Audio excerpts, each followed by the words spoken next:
are the New York Knicks. I'm back in the New York groove. Well, it's the Knicks. New York. We are the New York Knicks. New York. But this new season we're about to enter, the Knicks taking no shorts, just like winter. New York, New York. New York be about the Knicks, huh? But the best thing about New York City is K-N-I-C-K-S. Everybody say go New York, go New York, go!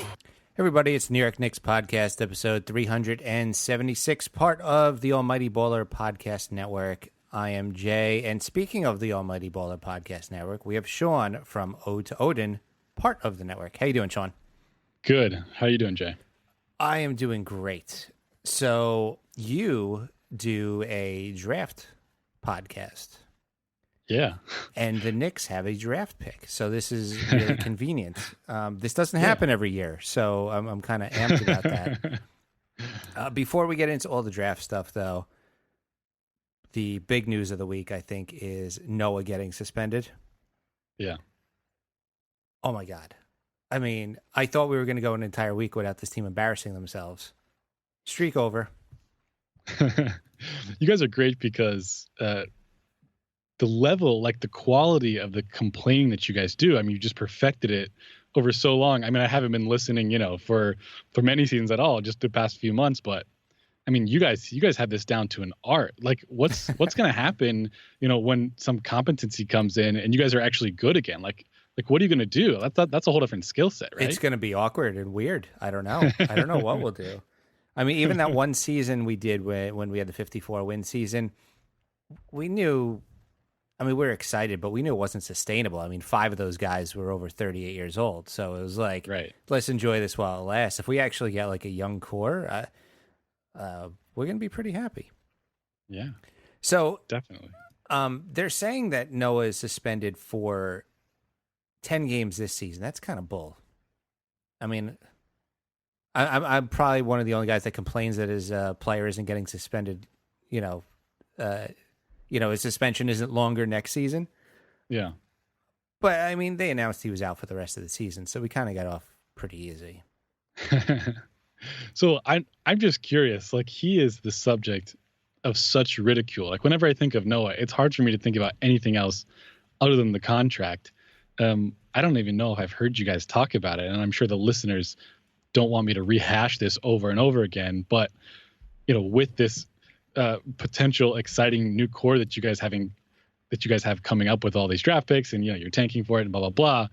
I mean, when Noah comes up in the news, is it kind of like it's like a break from talking about the horrible contract? Because whenever I hear people talk about the Knicks in the the general NBA universe, I mean, that's all they talk about. It's just his contract, right? So at least this is something else to talk about, I guess. This is more like the cherry on top of the terrible contract.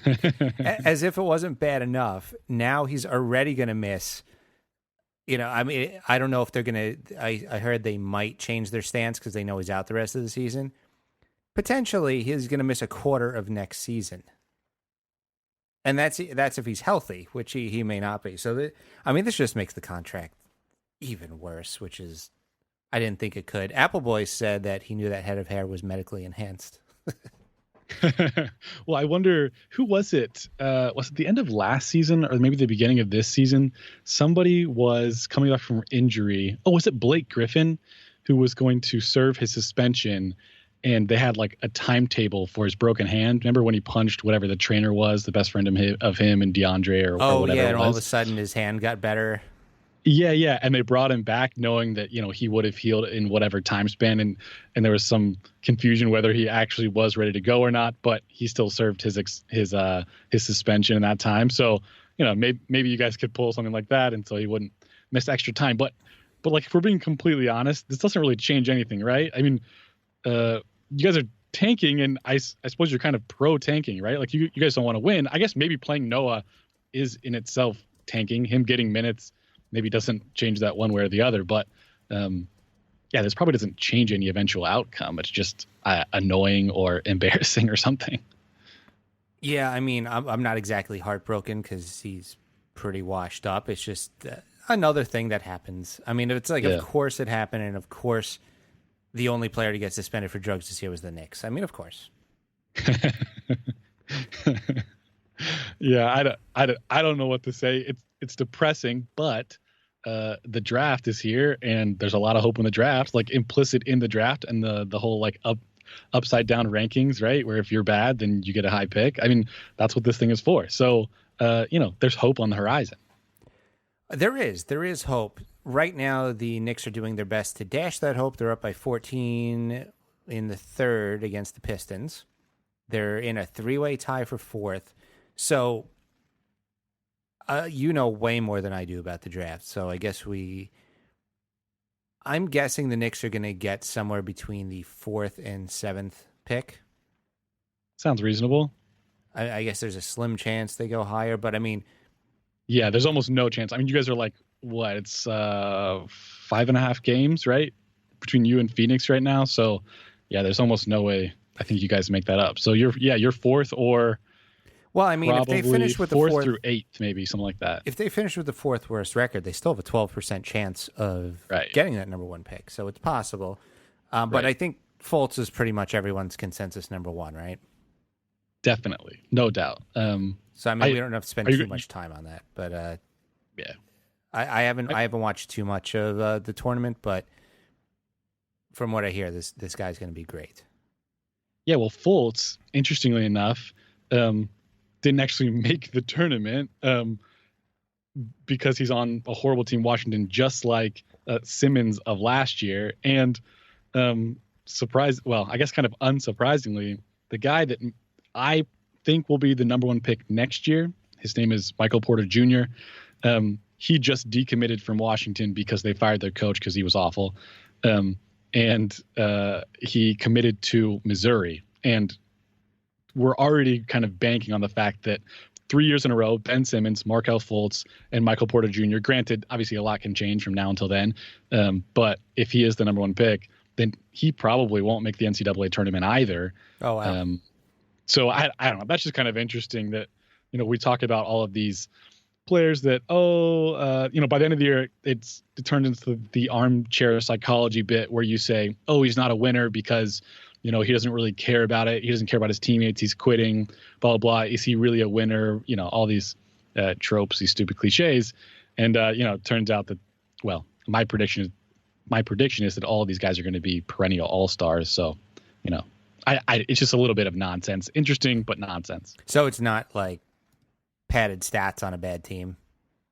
I mean, maybe a little bit, but not really, because I mean, they're still playing quality opponents, right? They're not like playing in the Big Sky Conference or something, right? Like that, it would be one thing if they were playing bad opponents and padding their stats, but they're playing good to decent opponents sometimes very good opponents. Obviously, the Pac-12 and the SEC, they have great teams. And the stats that they're putting up are actually, I would say, even more impressive because they are always the focal point of the defense, right? So if you're playing a good team, and they just know, let's stop Fultz. He has 2 or 3 things that he likes to do. These 2 or 3 actions are kind of their bread and butter. So let's stop those things and make everyone else beat us, and he's still putting up monster numbers. So maybe it's even more impressive. I don't know if the statistics bear that out, but yeah, maybe it's even more impressive. I'm not sure. Okay. That makes sense. Do you have a draft board up? Did you like rank everybody or? Yeah, I have one. It's not, it's obviously it's different than, a lot of the kind of more consensus draft stuff like from Draft Express. So I don't know, maybe I can have both up and kind of do a little bit of a comparison or something like that. But yeah, I kind of have my own. So the question is, say the Knicks pick like 5th. Do the Knicks go for the point guard because they really need one, or do they go for the best player available?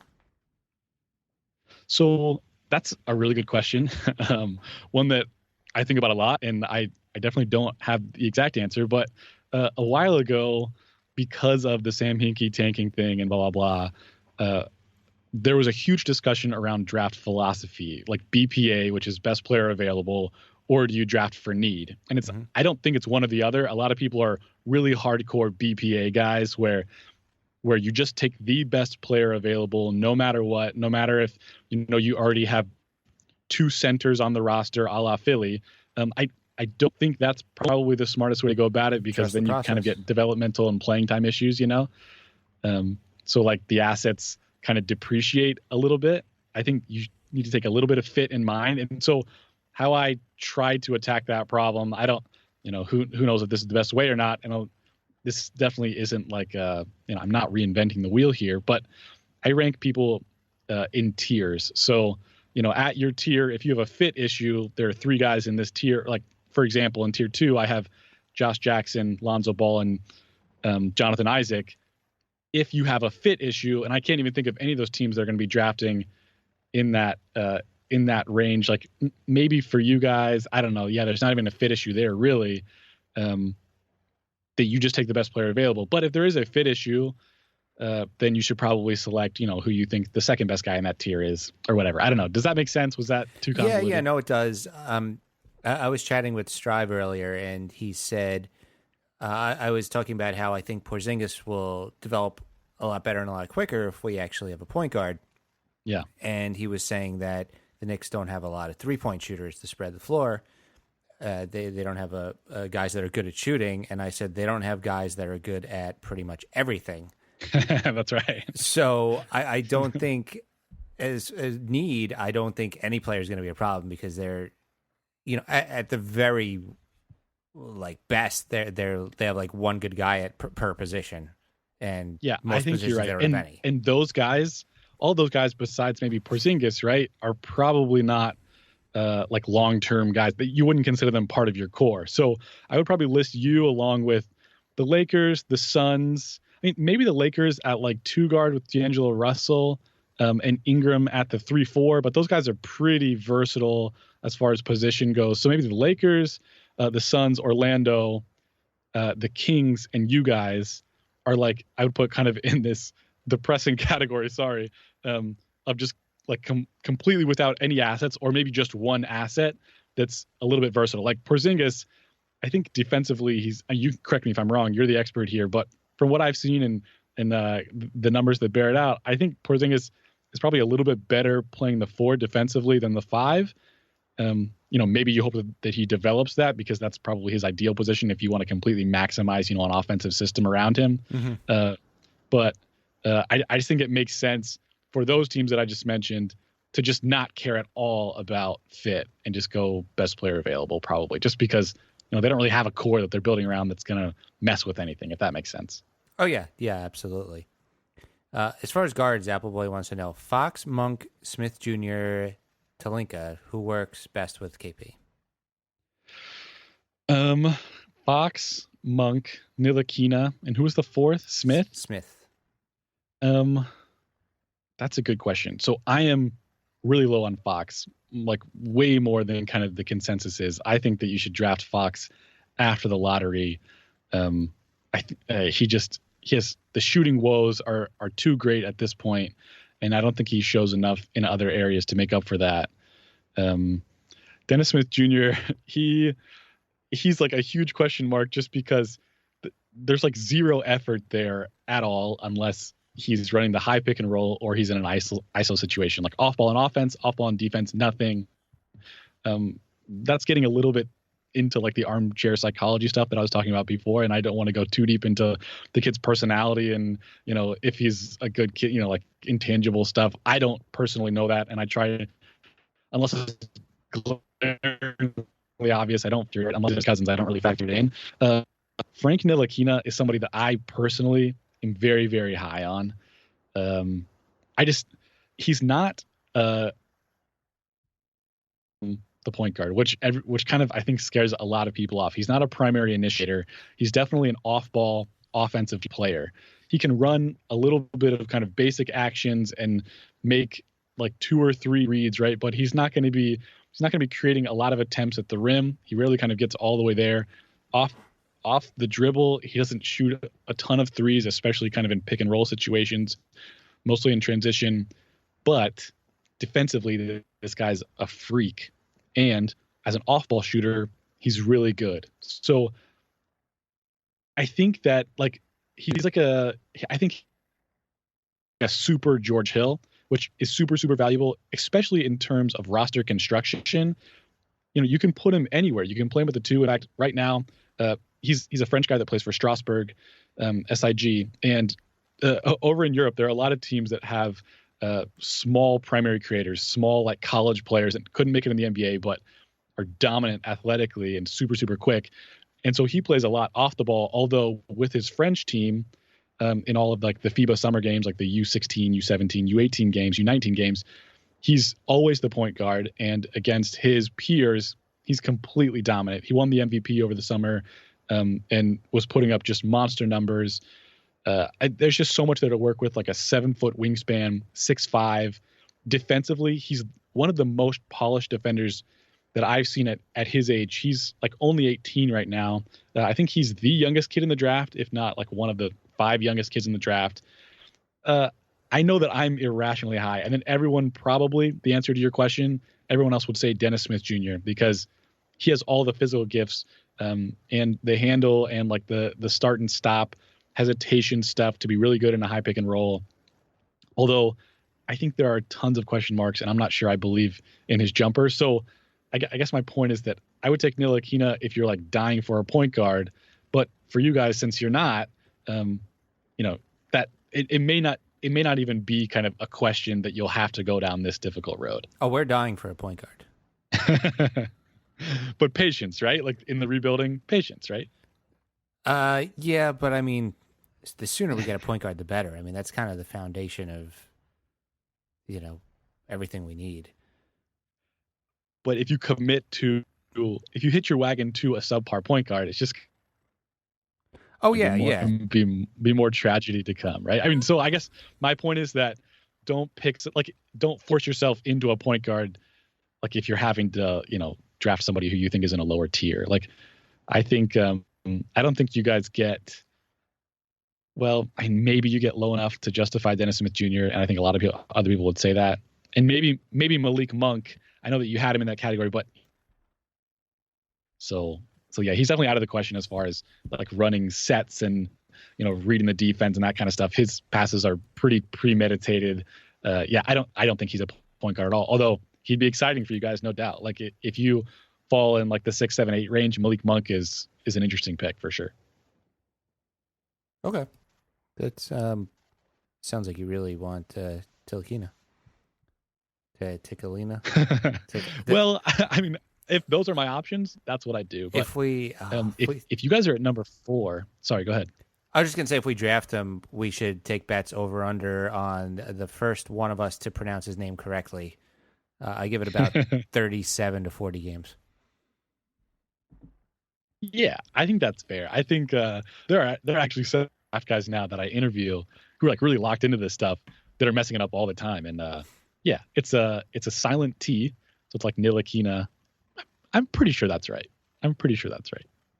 Hopefully he gets a nickname real quick. Yeah, Frank. His first name is Frank, so it's like he fits in perfectly there in New York, right? You just call him Frank, and that's it. It's perfect. Frankie. Yeah, exactly, Frankie. Adopted New Yorker. Let's see. We got a bunch of questions. You want to just go through the questions? Yeah, let's do it. Okay. We didn't recap the last 4 games. The Knicks lost all of them, and they looked ugly in all of them. Okay, moving on. Lorenzo writes, who would you take as your starting 5? Melo, Rose, KP, Lee, and Billy. Total value $63 million, which is taking years of crafting to get. Or Darren Williams, Kyle Korver, Derek Williams, Andrew Bogut, Larry Sanders. Total value of $6.2 million, not a typo. A bunch of scraps that the Cavs have managed to sign to minimum deals. Well, that's interesting. That is the most depressing email I think we've gotten in months. Thank you for that. I will defer to you on this one. I mean, I just think the point is that's a better bench than we have, and they basically got them for free, which is disgusting. Nicholas writes, I think that if we don't draft someone in the first round, there are a lot of point guards out there, and someone may go undrafted like Aaron Holiday, who has been a good system of that, is not getting much praise because of Lonzo Ball overshadowing him. What do you think of Aaron Holiday? So the question is Aaron Holiday like a legitimate draft pick? Like, should he be higher? I think he's saying, would that be a good guy to look at if he doesn't get drafted? He's interesting, I guess, but okay. So here's the deal: short point guards rarely, if ever, hit.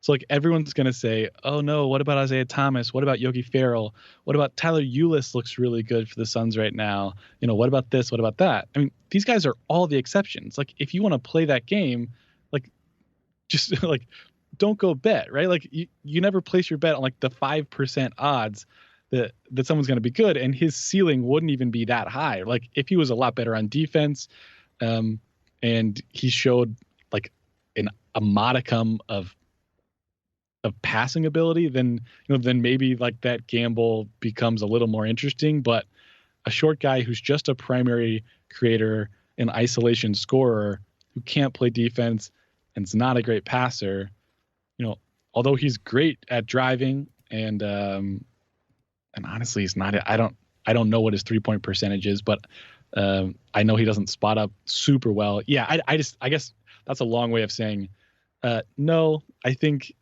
any draft pick is probably worth spending on somebody with a lot more upside, kind of just in the physical department, right? Like I'd rather take a chance on somebody who's underdeveloped on the skill side, but who's 6'7" with a 7-foot wingspan, who's lightning quick, that maybe you can teach to shoot and play defense. You basically just described short Derrick Rose. Well, honestly, Derrick Rose probably had a lot more vision than him, back in his heyday. I know that he's a little bit different now. And Rose probably off the dribble 3-pointers are probably a little bit better. But yeah, the point is solid for sure. Appleboy writes, if we draft Monk and sign Drew Holiday, are we still bad enough to get a high lottery pick next year? Yes. Right. For sure. Yeah. I mean, as long as you have these bad contracts, I mean, definitely. I mean, I don't think you should do that, but I don't either. But yeah, I guess technically you would, and that would be kind of a sneaky way to tank, I guess. And I mean, if you think about it, if we get Holiday, that means we don't have Rose, and then Holiday's going to get injured for about 25 games, and then our lineup would still be Lee, Monk, Porzingis. It's the same thing. It's basically the same team as this year. So yeah. Yeah, sure, that's fine. Are you guys interested? Is that kind of like what the Knicks fans are pulling for right now? Is Holiday? I seem to be getting a lot of emails saying I don't know, there was so much backlash against getting Rubio, and everyone seems to want to get a guy like Teague or Holiday. I would rather pay $6 million less a year and have a guy like Rubio, but I guess for sure, especially for Porzingis' development, right? Like it would be amazing for him, I think. I guess if the head honcho upstairs allows you guys to throw out the triangle and just run high pick and roll over and over and over again, then yeah, that makes a ton of sense. Yeah, because I mean, Holiday's injured a lot, and then guys like George Hill or Teague, like they're nearing or at the wrong side of 30. It's like I don't see how that solves anything. Yeah, and I think probably those latter two guys stay where they are, right? I think probably, and then if they do, then the Knicks have all this money, and the Knicks aren't the type of team to keep it and wait for somebody. They're going to panic and spend it on like a 4th-tier point guard. Which is also not a horrible tanking strategy. So if you're pro tanking, which I definitely am, I think it's the way to go. That's the thing is, like, if you're tanking, you do that for 1 or 2 years, but the Knicks are dumb and they'll do it for like 4 years. Yeah, I mean, 4-year contracts, obviously, when you're not any good, are really dangerous to Joakim. But we covered that at the beginning. It's shocking every time. We got most of the depression out of the way. I mean, when you realize there's still 3 years left, I mean, it's just I'm not going to get over it until 3 years from now. This is Nicholas writes, is this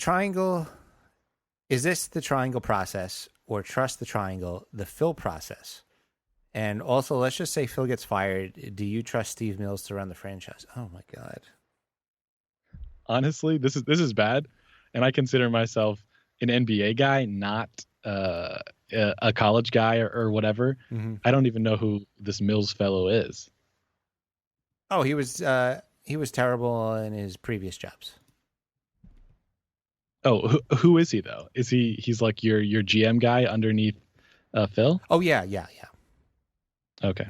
But nobody can figure out what he really does.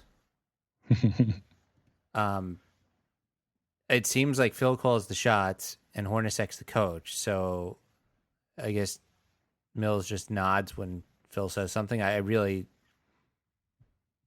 Well, that's probably not too bad of a thing, right? If you don't know what he does, which means he's not doing anything stupid. Unfortunately, unless like guys in the background who are the nerd CBA guys and the guys who really know what's going on and the guys who are really who give decision makers like Phil good advice, unless they're like making horrible mistakes, you probably don't hear anything about it. So that might be like one positive thing to hang your hat on, right? I'm trying to be positive here. Yeah, but shouldn't he have said like, Phil, Noah sucks? Well, I don't think. Yeah, I don't. You probably can't put that on him. That's got to be all on Phil. I mean, because we don't know whether he did or he didn't. And frankly, I'm sure that he did. I mean, who in their right mind would have done that, unless you have some notion. I mean, so what was the logic? Like, what's like the best story that you've heard of? That kind of detailed out the logic behind this. That has something to do with his agent. Was somebody doing somebody a favor? Was there some talk about him coming back from this injury with a certain amount of health, certain amount of spring? Like I just can't fathom the narrative that him and his agent would have to spin to kind of convince people. And I don't know. Phil doesn't strike me as the most current NBA mastermind from like a decision personnel kind of perspective, although the preseason before he seemed to have made all the right moves with some restraint, right? So like, what was the best narrative that you heard? I haven't heard a good one. This is what I heard. Noah ran into Phil in New York and said he was healthy, and he let Phil do a pull-up on his arm. That can't be true. With the Knicks, I believe pretty much everything at this point because we've had like 4 more preposterous stories happen like during the season. So who knows? Oh, that can't be true. Although it's hilarious, and there's got to be like a million memes out there that are hilarious. If you have one, send it my way. But yeah. Oh, that's great. Wait, how tall is Phil? Phil's what is he, like 6'9" or something? Yeah, Phil's really tall. So I don't even know how that would even work. And yeah, the physics may not even add up there. So. And if that's what sold Phil, then he completely ignores the entire lower body, which is what broke down on Noah anyway. Yeah. So who knows? Lorenzo writes, important basketball-related question. Do you reckon Magic Johnson has shagged Jeannie Buss? I say yes. He's 2 years older than her and was a bit of a lady killer before his announcement. I don't know, man. I'm going to give him the benefit of the doubt. He seems like a great family guy by all accounts. He's a really hard worker, sticks to a regimen. His wife's name is Cookie, and I mean, I'm married and taken, but she's an attractive lady and seems very nice. So I'll give him the benefit of the doubt on this one. Let's see. Appleboy says, I hope Reggie Miller has a heart attack while trying to pronounce our future lineup of Ntilikina, Porzingis, Hernangomez, and Kuzminskas. So Kuzminskas, give me the lowdown on him. How has he been doing this last half of the season? Because I was really interested in him before the draft. I had seen some international games of him and kind of liked him like a little bit, but didn't really see this coming. At least the way that he was playing the first kind of like quarter, the first third of the season. Yeah, his minutes have been inconsistent. He won't get playing time for like a week or two, and then one day coach is like, hey, you're starting. So it's been very inconsistent. He's looked okay in spurts. I mean, tonight he has 17 minutes. He's a +5. He's been okay. I'm still trying to decide if he's like decent or bad on defense. Yeah. It seems like everybody on this team will have like a game every couple weeks where they lock somebody down. You're like, oh, like why doesn't this happen more than once every 7 games? Yeah. That's funny. It's really interesting for me to watch all these international prospects, and like the different venues. So the young guys, you're watching some of these FIBA tournaments where they're playing guys like, from Peru or something like that. And it's just like a no contest. So it's really hard to decipher like who's athletic and who's not, Yeah. And then even in some of kind of the middling leagues, like the Serbian league and the Ukrainian league is like non-existent almost, right? And then, but then you watch EuroLeague stuff, and there's tons of guys that we would all recognize that either have come off NBA rosters or big stars in college, and these guys are athletic. And it's just it's difficult to really understand like how athletic it is. In fact, if we can go back to Ntilikina for a second, a lot of my NBA draft nerd friends, they're all really, really worried about Ntilikina's overall athleticism, because he doesn't seem like completely lightning quick, like dominate guys just on straight line drives in some of these like second tier French games that he's playing in. And I'm a little less skeptical, but that's always like a huge question. And so Kuzminskis coming in, it was like you would see some super athletic highlights, but he's playing just kind of an unknown. So yeah, it's just interesting to hear your take on his defense, which was always up in the air. Like I thought, oh, this guy's decently athletic, or he looks pretty athletic in the context that he's in, and then you're saying that his defense is kind of hit or miss, whether he's like average to bad. I guess that's kind of what's expected. And I'm maybe my gauge is starting to be calibrated a little bit better. I'm starting to understand a little bit better, like, what the athleticism context is. But yeah, I guess that's kind of what you expect from these guys, is that their athleticism is almost always in question, unless, unfortunately, the stereotype holds fairly true over there as well. If they have like African parents, right? If they're like a first generation French or German player or something like that, yeah. then they often are as athletic as they look. The thing is, not everybody's Westbrook, and they don't have to be. Steve Nash won 2 MVPs, and he wasn't athletic at all. Yeah. It's just, you got to be a smart basketball player. Yeah, it's very true. In fact, kind of speaking to that, not to ramble on here, but something else that I think is really interesting that I've learned just recently, well, maybe not recently, it's been a few months now, but like the best perimeter defenders in the NBA, and this is why Josh Jackson, who somebody that could potentially fall to you guys, could play the 3 or the 4, a forward from Kansas that probably you and all your listeners have heard of. I think he's probably the second best player in the draft, and his calling card is mostly on defense.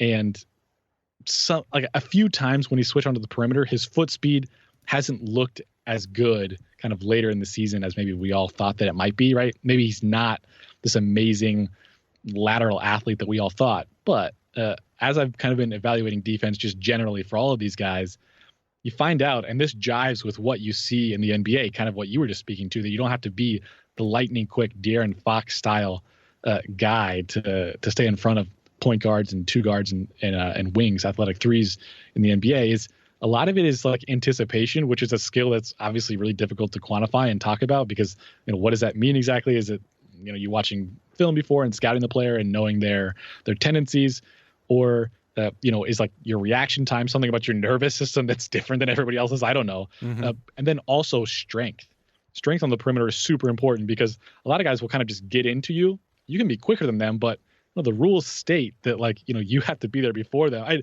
The rules are set up to which there are guys that are just, if you are as quick as the person that you're guarding, they're just going to beat you, right? Like that's what we want. We want higher scoring games, so that makes sense. No one's ever going to stay in front of Westbrook, Mm-hmm. but if you can kind of stay in front of him, if you can ride him off his spot a little bit, well, then you can make it harder for him at the rim.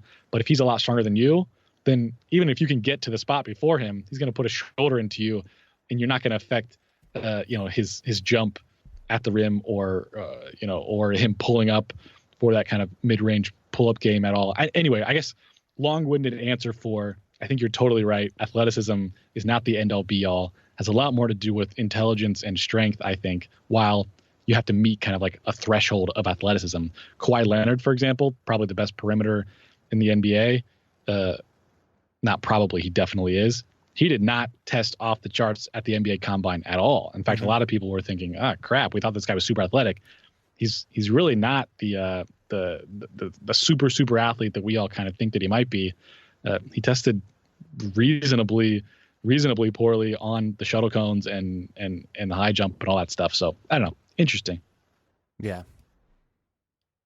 It's the Apple Boy writes, the real question is, how can a masked David Stern rig the ping pong balls for us? Well, these are quality questions, man. I'm glad my expertise in the drafts. I'm glad that I'm here to help you answer all these questions that have something peripheral to do with the draft. This is great. Sam writes, the triangle is here to stay, guys. Phil is going to draft either TJ Leaf or Grayson Allen. Book it. He loves Cole Aldridge, Sasha, Luke Walton, Travis Ware, Baker Plumlee. I like these. Phil makes me sick. He wants players to adapt to him instead of adapting to the players. Should have never fired Mike Woodson. 37 wins, more than any season since Phil. Melo is leaving in the summer to the Clippers. CP3, D Wade, Melo, Blake, DJ. Book it. If the Cavs lose finals, CP3, Wade, LeBron, Melo, DJ. P.S. If Rasheed Wallace played in the Pacers series, we would have won. Tyson equals soft. So TJ Leaf and Grayson Allen, those are names you do not hear as much. Yeah, so TJ Leaf, someone who played with Lonzo Ball at UCLA this year, like a fairly highly touted freshman coming in, although no one really saw him as like a first-round draft pick, I don't think. And then as the season got on, he was one of the more statistically dominant players at UCLA, really skilled around the basket, a knack for rebounds, pretty athletic, has like more of a vertical than you'd think for just like your super generic white boy, kind of thing. But there's huge problems on defense, strength-wise, length-wise, and lateral mobility-wise. He's definitely a stretch four that can't play any defense. And I struggle with those guys. I don't think that he's a first round pick at all. In fact, I have him in a tier that's like pick 45 through 53, which I know is like pretty nebulous. I think he's like the second half of the second round. In Grayson Allen, I personally would just not draft him at all. I know that he's kind of a bigger name, right? He's been on the radar since Duke won their last championship and all that. And he definitely should have come out in the draft last year when he was getting a lot of first round pub. He's not athletic enough. I don't think he's not athletic enough in traffic to really do well in the NBA. There's so much length in the NBA. He often gets blocked flat footed. His handle's not good, so he can't play the one on offense. He can probably guard ones on defense well enough, but on twos, I don't see like him creating a lot of advantage in ISO situations. I just don't know what his NBA role is. Like there's no player in the NBA right now that you can point to and say, hey, Sean, look at that guy. This is where I see Grayson Allen fitting in. He doesn't have the skills. Like his jump shot is not consistent enough. His defense is not good enough. Driving to the rim, he has a lot of issues. I don't see it for him. Maybe you could have talked me into it last year, but this year I think he's kind of just like stayed pat, and that's a huge no-no, right? Like if you come back for another year, you're supposed to get better and improve your draft stock. If you do nothing, this is the age where you're really where you're supposed to start taking huge leaps in your development. And if NBA guys don't see that, then it just like scares them off completely. So I think Grayson Allen is a no draft. Wow. Okay. That sounds terrible. Well, I don't think Phil will draft those guys. Like I wouldn't be worried about getting those guys. I think the whole Noah thing has gotten everyone so freaked out over Phil's decision making that we just feel like anything's possible at this point. Yeah. So I mean, besides him and Rose, who was like a very defensible, I think, trade. I mean, you gave up Lopez for Rose, and that turned out obviously to be pretty bad in the end, I guess. But it was defensible at the time, at least, right? Like the only really awful move is Noah, but Porzingis, mean, that was a difficult one. Not that I think, you guys knew exactly what he would be, but I mean, that was the right call and probably a difficult right call. So like, that's a huge chip in his favor, I think. I think the Rose thing was terrible. Okay. I mean, we had finally a defensive center who's healthy and pretty young, and we traded him for a guy who plays absolutely no defense. And, oh, surprise, surprise, we let up 120 points a game 4 times a week. Yeah, I mean, I guess my point is that Rose was kind of the defensible part. Like, we didn't all know that he was going to be awful. We thought that maybe he would just be kind of like a... Yeah, who would have thought coming off of 4 straight injured seasons that he would have been bad? That was shocking. Well, I mean, for the situation, I think that expecting like a low-end starter wouldn't have been out of the question. I wasn't necessarily like super gung-ho about it either, but I just think that it was kind of defensible. It was, yeah, you can make a decent case for it. Whereas Noah, you can't make any case for it at all. You should listen to the episode we recorded right after Rose got traded. Okay. Wasn't a very happy episode. How many episodes recently have been happy? Give me those numbers. I'll go back and listen to those too. 1.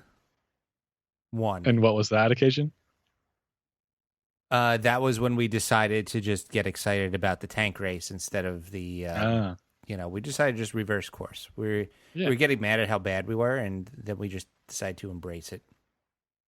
It's the way to go, man. It's the way to go. Although they're not doing a good job of embracing it tonight. Brendan writes, hey guys, Brandon Jennings said this the other day. Not sure if you guys saw this.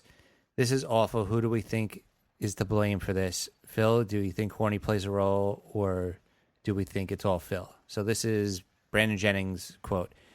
I think what just happened was that they were just going in a different direction. I wanted to play fast. I didn't really understand the triangle. It was just different. Every day it was just something different. It was just like, if we could just stick to what we could do, we'll be fine. So at times you just come into practice and you didn't know what was going on. Yeah. I think probably leave it to Jennings to say something like that. A lot of guys would have just kept their mouths shut. Not that that's like super inflammatory. I don't think that's it's not like shots fired or anything, right? Like that's a reasonable thing to say. Although, I mean, it's negative. So a lot of guys would say, just keep that in house. Don't say anything, blah, blah, blah. But I don't have any problems with this necessarily. And I don't think, correct me if I'm wrong, but there's nothing in there that we didn't already know, right? I mean, we kind of already knew that there was a bit of dysfunction and a bit of incongruity as far as the Phil Jackson's triangle and what Hornacek wants to do. I don't know. It's not surprising that he said it, and what he said isn't surprising either, right? No, it's not. It's just you don't like seeing 50 games into the season, nobody knows what's going on. It's not the greatest. Yeah. It's not great to confirm kind of your worst fears. That's true. Yeah, it's like we say these things and we joke about these things, and then a player comes out and is like, oh, no, well, that's actually true. And you're like, oh, good. But the draft, right? Tanking, optimism. Yes. So let's go to Facebook. We got a lot of draft-related questions there. Tristan writes, if they were the best player available, would the Knicks still be dumb enough to draft another power forward?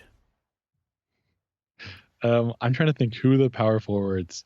You could technically label Josh Jackson as a power forward, and you're talking about because of Carmelo, not Porzingis, right? I assume that's no Porzingis. I don't think anybody. I think most people are accepting the fact that Melo's best days are behind him, and that when you guys are good again, he won't be on the team, right? I assume, right? So Jonathan Isaac, I think, will be best at the 4, although he'll probably start at the 3 until he adds a little bit of strength. And Josh Jackson plays a lot of 4 at Kansas, but they play really small. I think he can play the 3 or the 4 as well. But ideally probably could play the 4 because he can't shoot as much, and paired with Porzingis, that makes a lot of sense. I think both of those guys are actually really compatible with Porzingis.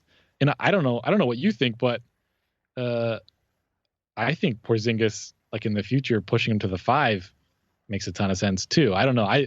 I guess maybe I just don't agree with the premise that you're going to be doubling up at the 4 position. And even if you are with these guys, they're enough of like a 3-4 combo that it doesn't matter too much. Oh, also I should mention Jason Tatum, somebody who I think could very well end up being your draft pick. Interesting guy, a guy that a lot of people like right now. Going into the tournament was like a huge name. He was even getting some pub at like the number 1 pick overall. I think that's out of the question for him. I drafted him around like 6 or 7, 5, 6, 7, something like that. But I think he's a good fit for you guys. Just having kind of a wide open offense, and you need a primary. He plays like a primary. I don't know if he's good enough to be a primary, but ideally, I think he's a 4 as well. And next to Porzingis makes a lot of sense. So I guess my point is, of the 3-4s that are in the top 10, not counting Miles Bridges, who's kind of a fringe top 10 guy, I think it's fine doubling up on any of those guys because they can all play the 3 too. I mean, Porzingis is a 4-5. These guys are all 3-4, so that's fine. Mm-hmm. Let's see. Frank writes, why even have the draft guy guest host the show? The Knicks feeling already they have a point guard of the future going to resign Rose to a max deal, then trade their top 5 pick with Melo to get out from under Melo's contract. In true Knicksian fashion, they will have shed one bad contract, replaced it with an even worse contract, and lost the draft pick. So this is what the franchise has done to us. We are all so jaded and bitter. We can't even get excited about a draft pick. I know I'm sensing a theme here. I mean, guys, come on. I would just tell you that the rest of the NBA world, I mean, is pretty fun. Like, people enjoy basketball outside of New York. I can't imagine how that is at this point. Josh writes, is this French point guard any good? Realistically, we could have 3 Euro starters in the future, surround them with perimeter shooters, and we're the new Spurs. So Ntilikina will be... I mean, so if the expectation is that Ntilikina comes in and is your Tony Parker, then, don't get excited about that scenario, because that's not going to happen. He's not a primary initiator. He is one of those guys that surrounds Porzingis and whomever else is your wing creator, or maybe at the 2 or something like that, and then who's an absolute lockdown guy, maybe 1 through 3, definitely 1 through 2, and is your primary defensive stud on the perimeter. So he's a building block. He's probably never going to be an all-star, but like, just realistically speaking, like, expectations, I hate to burst anyone's bubble, but if you're not drafting number 1, the odds of, like, in the top 10, the odds of you getting an all-star player, like first, second, even third best player on a championship team in the top 10 is only like 25%. And obviously that gets, smaller as you get to like the 10 spot. So, like, when you're drafting kind of like where you guys are, you're hoping for just a good starter. Really, that's like the draft expectation. Everyone's been hyping up this draft, saying that it's really top heavy, that there are a lot of all-stars at the top. That only will kind of take place if a lot of these underclassmen actually declare, which some of them are dropping out. And then I think that as the season's gone on, we've kind of tempered our expectations, or at least I have, about, that there's not going to be 5 all-stars at the top of this draft. So I think getting Ntilikina there, like a good George Hill, not that George Hill's not good. I think he's really good. If you get a George Hill or better at the 4th, 5th, 6th, 7th pick, you're sitting pretty as far as like expectations. You kind of outperform those, I think. Appleboy just wanted you to know you're not bursting our bubble. The Knicks are. Well, thank you. I appreciate that. And he said, isn't Tatum's absolute best potential basically Melo? Who did he say again? Tatum. Yes, with defense. I mean, okay, so I don't see like Melo's creation. Like, he's not that good as a creator on offense. He plays like Melo. He loves the mid-range game. He loves, sitting in the isolation and jabbing 3 times, and taking a fadeaway. He loves that kind of stuff. But also defensively, he gives effort. He's a good rebounder. He's got kind of that barrel chest, is strong. I think can guard 4s really well. Will struggle with some of the more athletic 3s, but probably a lower ceiling offensively than Melo. But he cares on defense, and he's not bad there. He's a fluid athlete, changes direction really well. So So yeah, not as good as Melo for sure. He doesn't have that upside, but that style, yeah, for sure. Anthony writes, Noah gets 20-game suspension for banned supplement. Is it possible that they can use this to fire him like my boss would fire me? I don't know what the rules are about that. Probably not. I think that I think it's probably like a third or fourth time offense, something like that. I imagine. I don't know. As far as I know, this is his first offense. So yeah, I don't think so either. I don't think it's egregious enough. You have to do a lot to get fired for a team. yeah, I mean, and in the CBA, they have this whole like suspension thing set up, so you can't go like outside of what's already been pre-legislated, by the Players Association and the league, and kind of start adding on punishment. I don't think that would hold up in court, honestly. So, yeah, there's already a system in place to kind of punish people for this crime. You can't then tack on something else and get out of, unfortunately, get out of that contract. Darryl writes, Jay, you called the superb run of losses. My heart is filled with Knicks hope. Can you give us the ping pong ball position? What's your call? I am going to say third. I think they're going to finish with the third. fourth worst record, and they're going to move up one spot. So they're tied with Philadelphia and Orlando, and 1 game ahead of Sacramento, 1.5 games in front of Minnesota. I don't know who has like the harder schedule going forward. That'd be interesting to kind of see. I think 538 is projecting Philly to land in the 5th spot. And I'm not sure if it's New York or Orlando, but I mean, predicting this is is obviously very difficult. I would love to see you guys get the number 1 overall pick. I think it would be so exciting. The NBA is more interesting when you guys are good. So that's my prediction. Why not? Right? Like, yeah, I like shoot it. for the stars here. I have to be Mr. Optimism, obviously. The Knicks are going to win tonight, and that might be their last win of the season. Their schedule is... Well, how many games are left? There's 8 more, 7 straight playoff teams, and then Philly. Ooh, there could be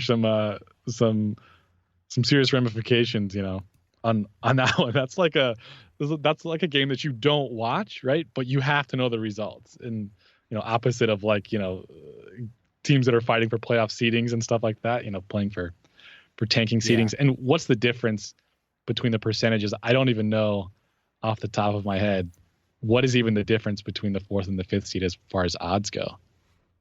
4th is 11.9 and 5th I think is 8.2. It's a pretty significant difference. Yeah, 4%. 4%'s definitely something when the percentages are smoothed out as much as they are, over the whole lottery. So yeah, it's worth something for sure. Tristan writes, is losing Noah for 10 games next season a blessing? I think it is. I mean, it's just neutral, right? So he's bad or he doesn't play. Well, I think so. So why is it good? I think if he is healthy to start next season, he starts. But now... Oh, really? But now if Billy gets off to a good start in the first 10 games, it would be really hard to justify moving Noah back into the starting lineup.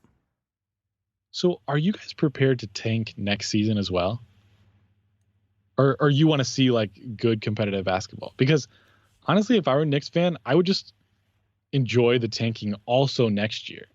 I mean, I don't know if you guys will actually hold on to your picks or if you'll go, shopping for free agents.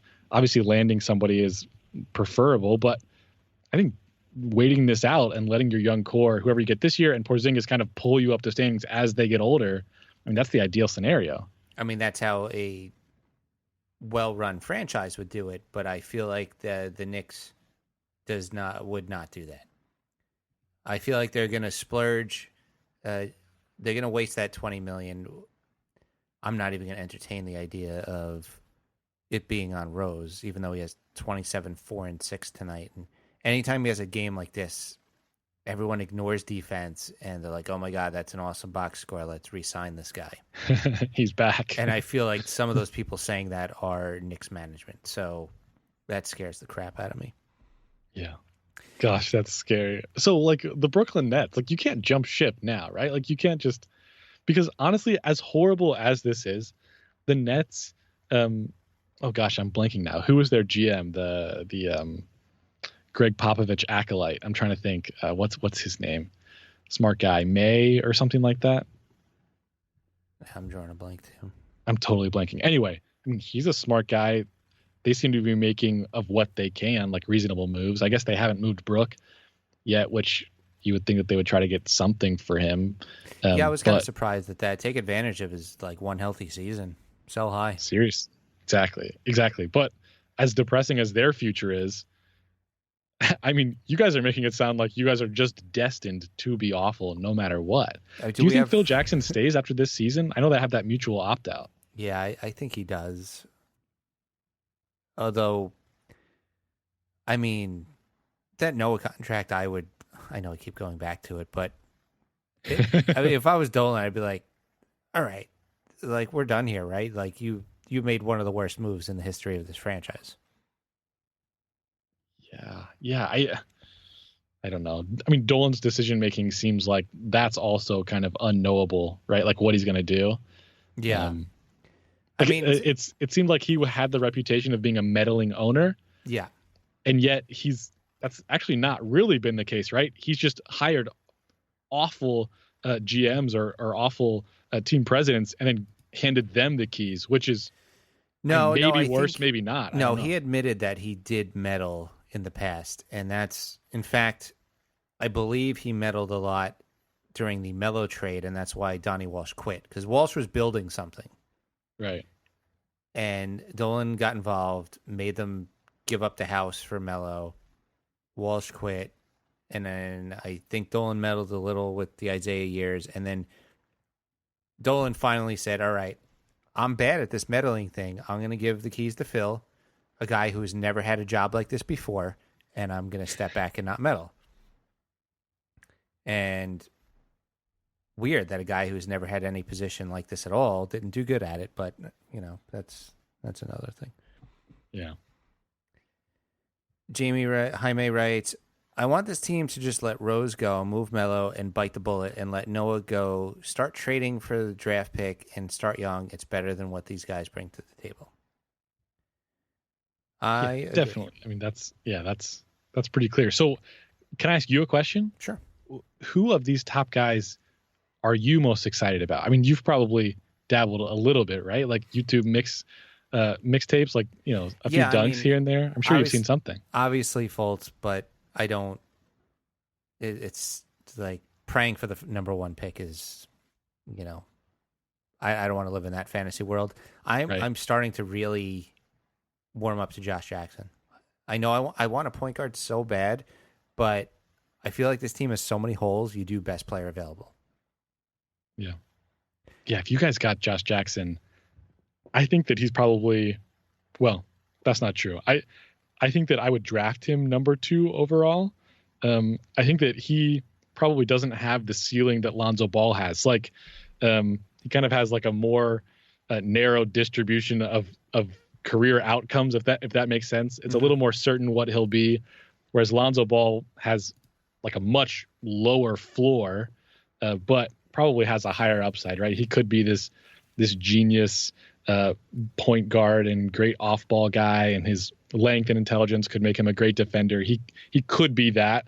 Josh Jackson doesn't have any great strengths like Lonzo does. Like I don't know if anyone in this draft has a strength like to the same magnitude that Lonzo Ball has his strength, which is just like his intelligence and his feel and his passing and all that stuff.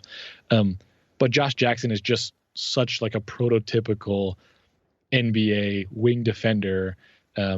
He's really smart on offense. Obviously, the only thing is the jump shot, but kind of in the Draymond Green role. I don't love comparisons. Like I almost, it's kind of like taboo on my podcast to make a player comparison. I know it's like the way that most of the draft community kind of goes about it, but they're almost always misleading. But just in the one aspect that Draymond Green really excels in the short roll, right, where you have to double Curry, he gets the pass, then he goes 4-on-3 and makes either a good pass or takes it all the way to the rim. That is like the ideal scenario for Josh Jackson. And I think his jump shot is developing So he's more certain than Lonzo. Doesn't have the ceiling, but I think he's probably the best number 2 pick just because of that certainty. If you guys walked away with him, or frankly Lonzo for that matter, I think you guys should be really, really excited, which means that you probably won the lottery and we're in the top 3 picks.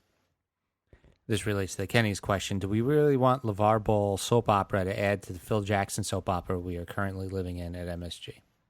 I mean, New York would certainly give him a stage unlike any other that he's seen. I mean, granted, he's in LA right now, but from Chino Hills to UCLA, then to the freaking New York Knicks. I mean, that's he would have a platform and we would hear about it all the time and it would be insanely annoying. If you could tune it out, Lonzo's probably worth it. And this whole garbage about how LeVar Ball is hurting Lonzo's draft stock or it's eventually going to hurt him as a player. That might be true. I don't know anything about the situation, on the inside or anything like that. I don't have any personal contact with any of these guys, but I don't know. It just seems odd to me. Like these 3 guys grew up in the spotlight. They were huge stars in high school. They were playing on this crazy up and down team that almost went undefeated. One of the best high school teams in the country. They're celebrities right now.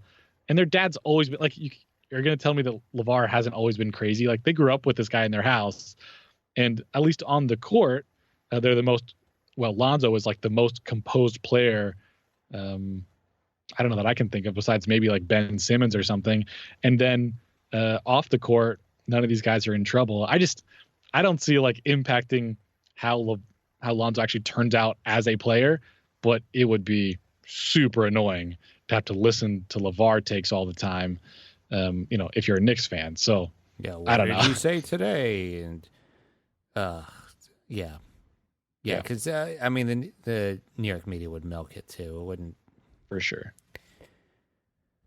You have time for a few more questions? Maybe a couple more. Yeah.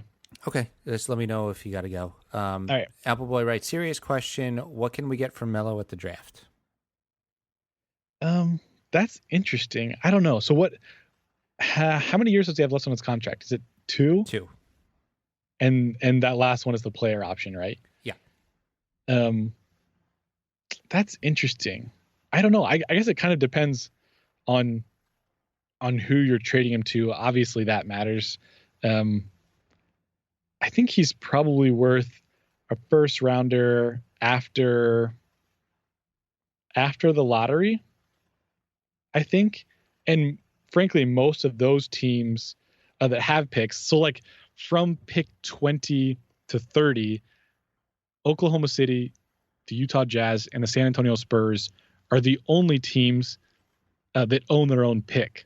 So most of these picks that would be kind of like tradable for Melo, if we're going off my assumption that kind of post lottery first round picks are kind of what he's worth at the moment, they're owned by a lot of other teams that have done trades with these good teams to get their first round picks that aren't super valuable. Frankly, like I talked about expectations before, expectations of drafting a starter at the end of the first round are, I think less than a quarter. It's like 1 in 20, maybe not 1 in 20. It's like 1 in 5 or something like that.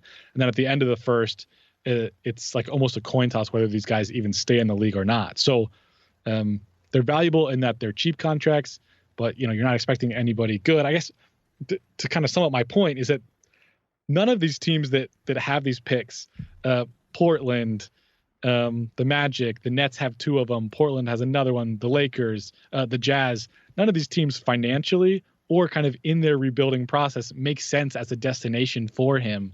So I just, rather than kind of talk about what exactly his value is, it's like who is a trade partner? It's like it's really difficult to find one of those guys in that mix because all of these teams, most of them are rebuilding right now. So not, you don't want to take on Melo now. I don't know. That's kind of my take. Of course, who knows what could happen? That's just kind of off the top of my head, but yeah. Jaime writes, what do you guys think about Malik Monk from Kentucky or how Lonzo Ball from UCLA would be if he was still on the table? I think we covered that already. Alan writes, should the Knicks draft by position of need or best player? We answered that. Also, the Knicks have 2 second-round picks, currently 43 and 57. Who should we look at these positions? Also, as Frank Mason played himself into the low first round. All right, this is a really is a really good question. Okay, for the Frank Mason, I'll just I'll give my answer that I gave before. Short point guards, I will always bet against them.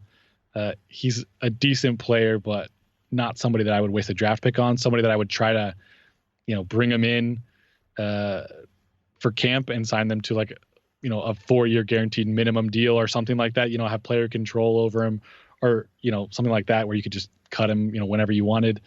Not somebody that I would waste a draft pick on, specifically because you could just sell that draft pick, get some money, and then bring him into your camp, because I think he's probably going to go undrafted. But the 43rd pick and the 58th pick, this gets interesting. I have a couple in fact, one player named Borisa Simanic, a Serbian player. I think he's 19 already, maybe he's 20, but he's one of my favorite players in the draft, if only just because I think his potential is so high. Right now I have him in like that 16 to 25-ish range. It's like my tier 6, and he's probably going to go undrafted, frankly. So I don't know if he's going to declare or not, but if he does, this guy's really, really interesting. He's not the Porzingis 7'3" or whatever Porzingis really is in shoes, but he's a 6'11" 3. I think he's a 3 just because he's not very strong, but he has like better handles than Porzingis on the perimeter. Just think about like a super tall beanpole Serbian kid who has the smoothest jump shot you've ever seen and can pull up really, really quickly and perfectly, like almost Ray Allen style. I'm not comparing him. I'm just saying aesthetically, that's kind of what he looks like. Pulling up off crossovers from NBA range. The problem is that he has been heralded as like this big up and coming prospect for a few years now, because he grew early in the international scene. He's been kind of a big name, but it's like apparently it's all mental for him. He gets down really easily.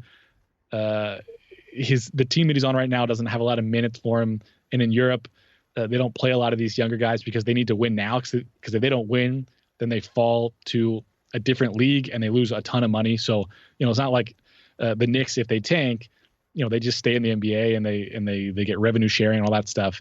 If Red Star, who he plays for, if they lose, they fall into that lower bracket and they start losing money. Anyway, so the point that I'm making is this guy's a ton of potential, really athletic. I think he can guard 3s and 4s in the NBA, really super long arms, quick with his feet. If he can get on a good team with a very defined role, and you're not asking him to make a ton of decisions, just guard, a certain positions, help in this way. I think because he's been asked to do so much at the lower levels, kind of transitioning into that primary role in the professionals where he's playing now, he's just kind of over his head. If he's in a defined role and these personal issues can be kind of dealt with, he is like the diamond in the rough. Like I said, he might not even be drafted, but in the late lottery, someone that's super, super intriguing for me. Also, just maybe a couple more names to throw out there. Somebody that I like that plays with Josh Jackson, Sviatoslav Mikhailuk. He's from Ukraine. Interesting backstory. He went to Kansas when he was 16 years old, and this is his 3rd year, and he's only 19 now, but he has an amazing jump shot. He plays the 2-3, and he's more athletic than you think. I think that he could be a good rotational player. He's not always going to give you great defense, but he's smart enough to where in a team concept he can kind of excel. And then one more guy, Cam Oliver. I don't know where he's going to be drafted. I've seen him in more consensus mock draft media kind of stuff going all over the place. He's a power forward from Nevada, has that very stereotypical old school power forward build, big shoulders, kind of like a Larry Johnson type, but he has really great block numbers at the rim, and he can stretch the floor on offense. He's not the best decision maker, but he's really athletic, and he shows flashes of being a really, really competent defensive plus stretch 4.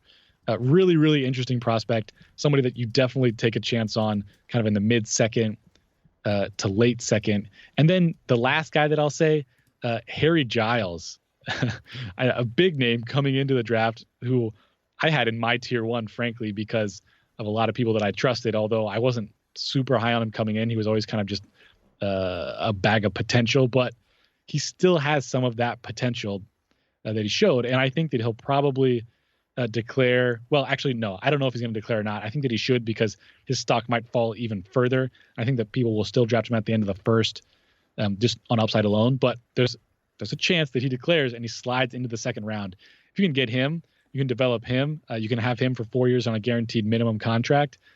That's one of the best bets in the draft, I think.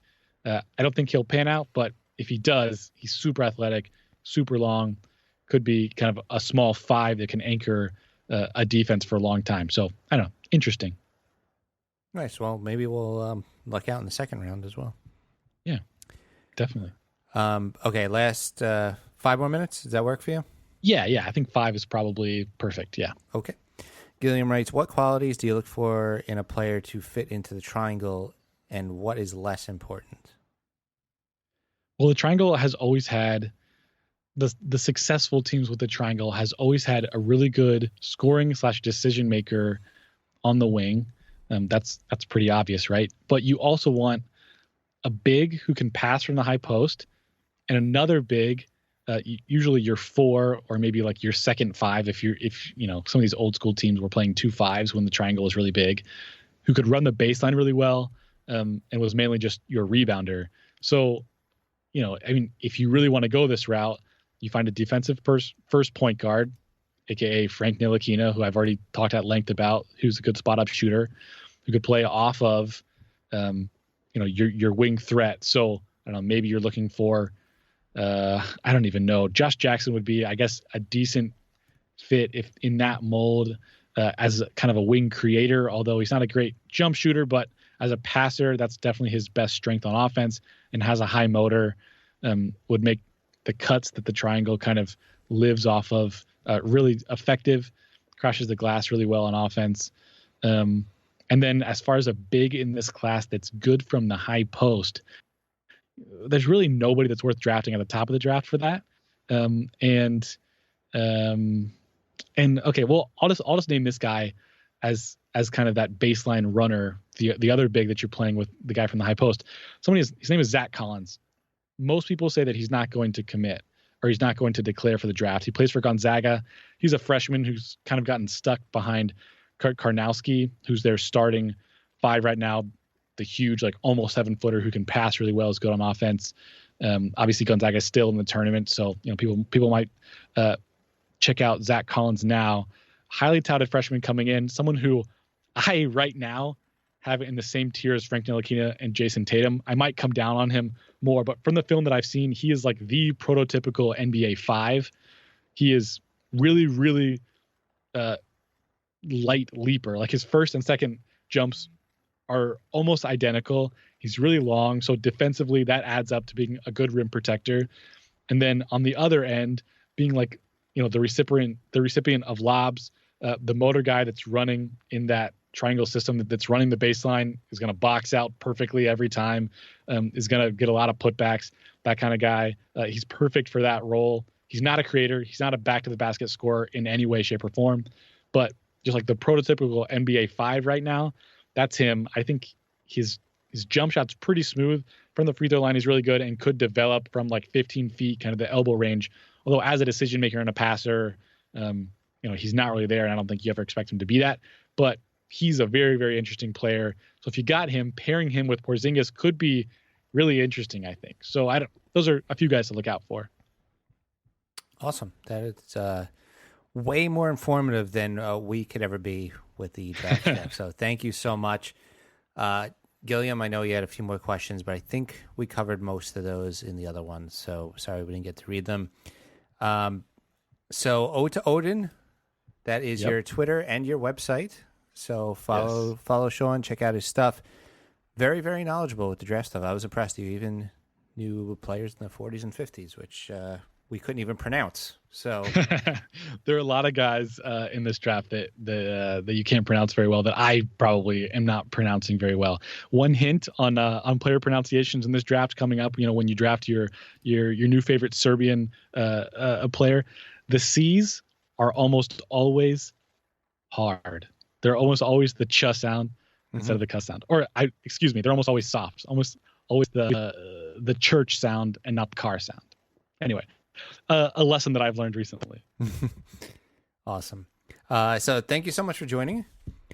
Of course. Thank you so much for having me on. You guys are great. I'm bummed that that your co-host couldn't be here. I think your podcast, frankly, on our network is one of the best. So yeah, keep up the good work. And if you can throw any of your notoriety, your pub my way, it's greatly appreciated. Thank you so much for having me on. Wow. Thank you. Yeah, maybe we'll have you on again later to talk about your thoughts on how the draft played out. Yeah, sure. Would love to. Awesome. So thanks again. Listen to Ode to Oden, Almighty Baller Podcast Network, almightyballer.com, and odetoden.com. And we will be back next week with the usual misery and negativity. Goodbye, everybody. Bye,